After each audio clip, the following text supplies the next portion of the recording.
Hey everyone, my name is Vitsa and I'm here with my friend Emmy. We're going to present to you how studying is different as a college student. So first off, we're just going to start off with a simple introduction, who we are and what we do. Then we're going to try to break it down, looking at academics in high school and then academics in college. And then lastly, we're going to give you a few study tips just to give you a jump start and extra advantage for your first year in college. So, my name is Vitsa.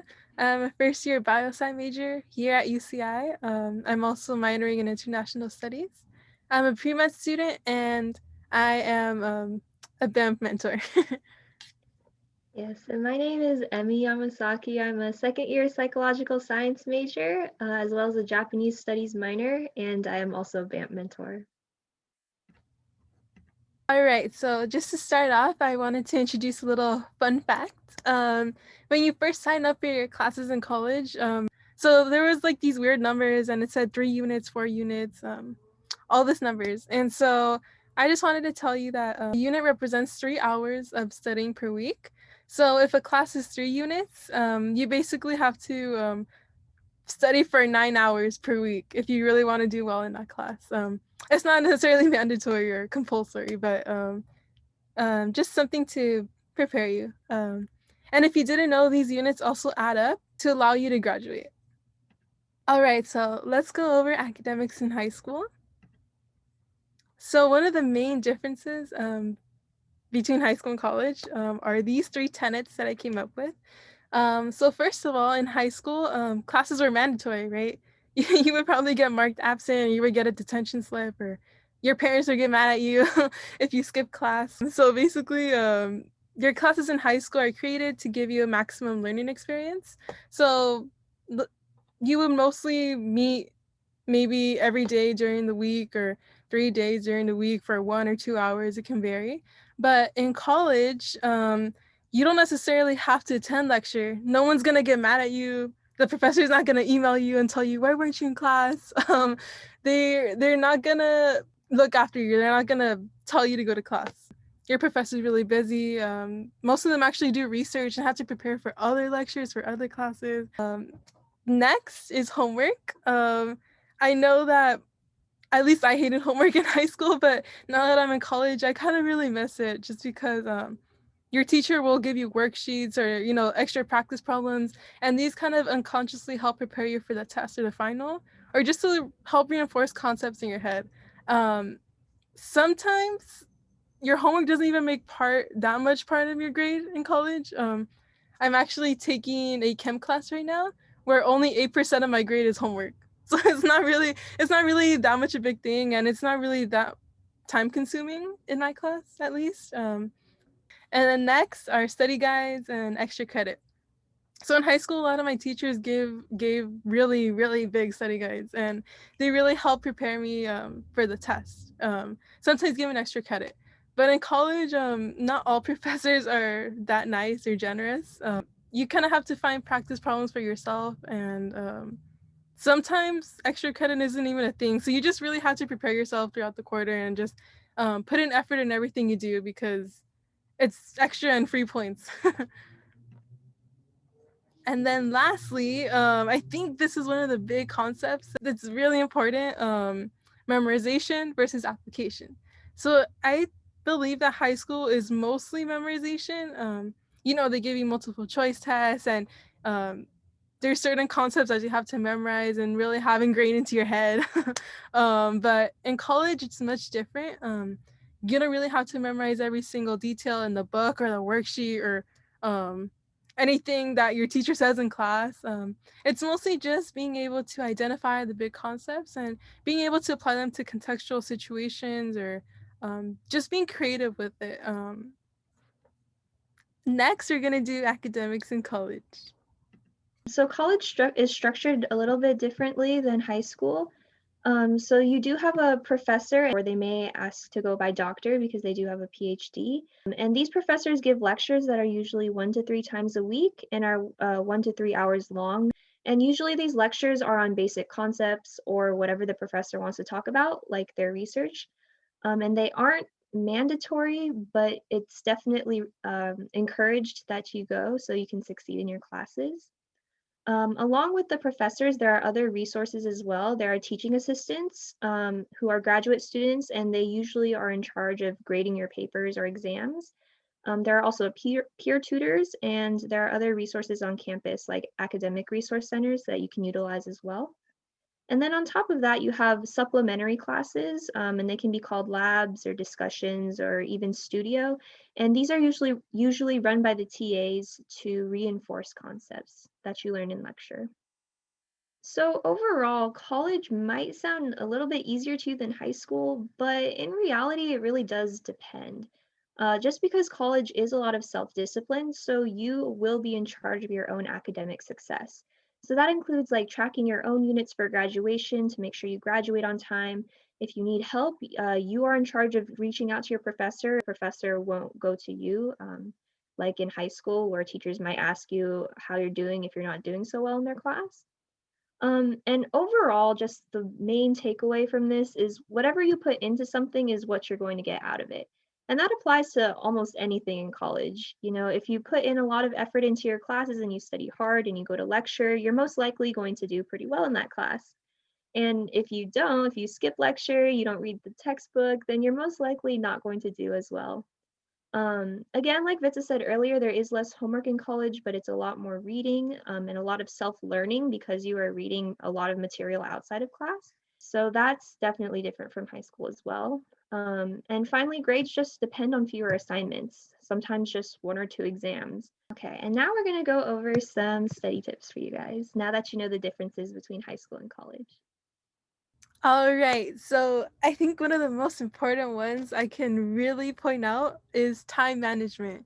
Um, when I was in high school, I didn't really understand what time management was. I didn't have a planner or really just plan out my day in high school.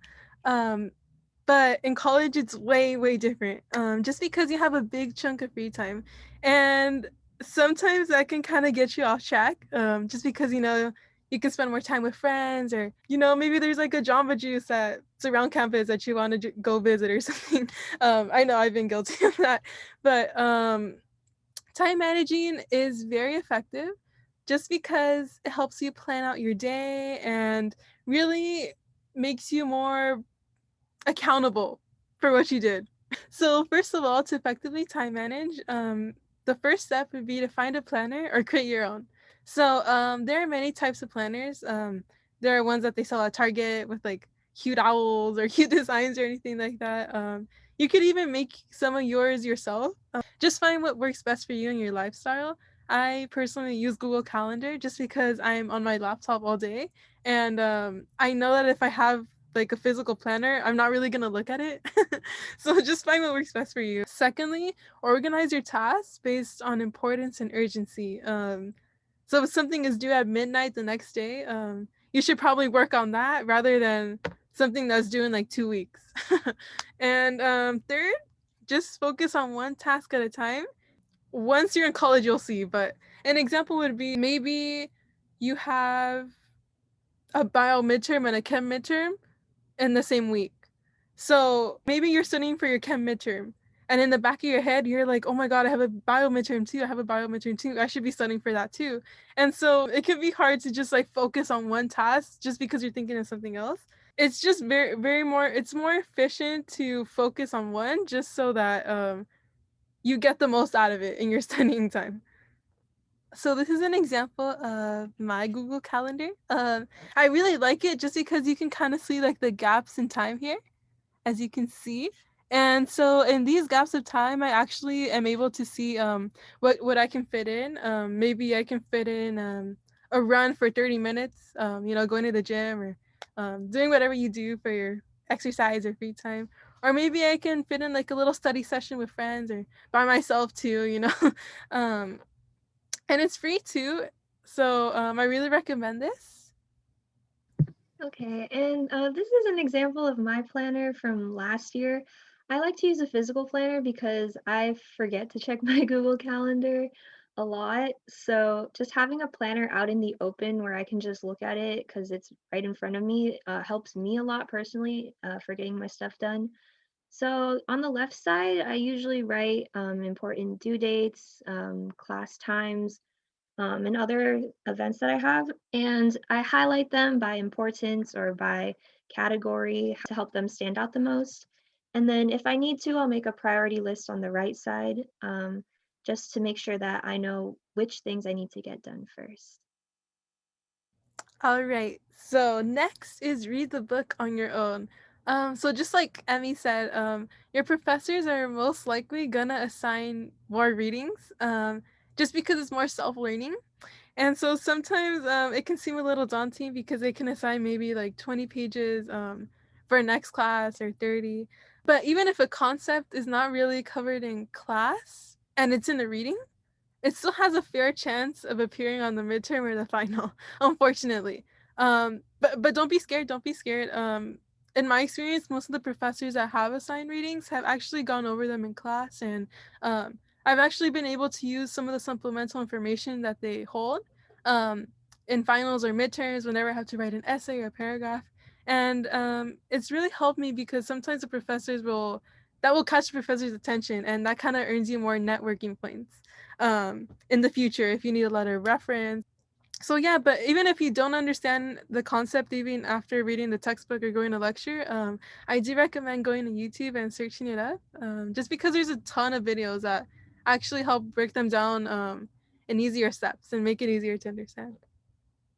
So next is explain the concept to a friend. So this is actually a study that was done, and researchers have found that students who explain concepts to others basically had a better learning retention rate and were able to recall the concept much easier.